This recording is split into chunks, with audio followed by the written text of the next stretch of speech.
पैसे देकर करिश्मा की कुंडली बदलवा देती है। जब लड़के वालों के पास करिश्मा की कुंडली जाती है तो वो दुर्गा को फोन करते हैं। बहन जी, हमने करिश्मा की कुंडली अपने पंडित जी को दिखाई थी। आपकी बेटी की कुंडली नहीं बल्कि दोषों का पिटारा है। देखिए, मैं और मेरे पति इन सब बातों में बहुत विश्वास करते हैं, इसलिए हम आपकी बेटी से अपने बेटे की शादी नहीं करा सकते। इस तरह करिश्मा का रिश्ता टूट जाता है और सभी घर वालों को बहुत दुख होता है। अब कविता सोचती है, चलो करिश्मा का तो रिश्ता टूट गया, अब रेशमा का भी रिश्ता तोड़ना है। क्या करूं? अब सविता आवाज बदलकर किसी अननोन नंबर से रेशमा के होने वाले ससुराल में फोन करती है। हेलो, मैं कौन हूँ कौन नहीं ये आपके लिए जानना जरूरी नहीं। बस इतना सुन लो कि रेशमा का 2 साल से किसी के साथ अफेयर चल रहा है। बस रेशमा का रिश्ता तोड़वाने के लिए सविता का इतना कहना काफी था। अब रेशमा का भी रिश्ता टूट गया। मयंक और दुर्गा देवी ने रेशमा को खूब खरी खोटी सुनाई और उससे बार बार उस लड़के के बारे में पूछने लगे। आप दोनों मुझे क्यों परेशान कर रहे हो? अरे कोई लड़का होगा मेरी लाइफ में तो मैं बताऊंगी ना।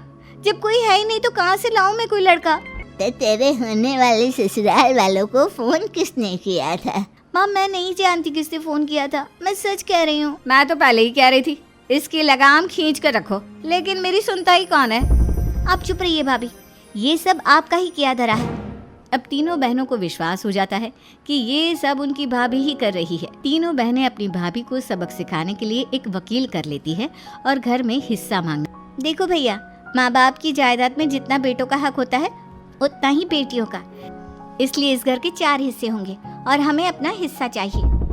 मैंने तुम्हारे लिए क्या क्या नहीं किया और तुम इस घर में हिस्सा मांग रही हो? भैया, आप और माँ हम बहनों की कोई बात नहीं सुनते हो और भाभी हमारी शादी नहीं होने देगी क्योंकि उन्हें लगता है कि आप हमारी शादी में ज्यादा पैसा लगाओगे और उन्हें हम जैसी फ्री की नौकरानी कहाँ मिलेगी। तो हम भाभी के साथ तो रह नहीं सकते, हम बहनों को अपना हिस्सा चाहिए। अरे तुम्हें शर्म आनी चाहिए अपनी भाभी पर ऐसा इल्जाम लगाते हुए। वो तुम्हारे बारे में कितना सोचती है। हाँ माँ, भाभी हमारे बारे में बहुत सोचती है। दिन रात बस यही सोचती रहती है कि किस तरह से अपनी तीनों ननदों को परेशान करूं और कभी मुझे पढ़ने भी नहीं देती। दोनों बहनों का रिश्ता भी तो इन्होंने ही तोड़वाया है और रात में हमारे कमरे में आकर हमारी चीजें भी चुराती हैं। इसी तरह सविता की तीनों ननदें अपनी बात पर अड़ी रही। अब कोर्ट में तारीख भी शुरू हो गई। जब सविता को लगा कि उसकी तीनों ननद इतनी आसानी से नहीं मानने वाली, तो उसने अपने पति और सास को सारी सच्चाई बता दी और अपनी तीनों ननद से माफी मांगी। मयंक और दुर्गा को भी अपनी गलती का एहसास हो गया।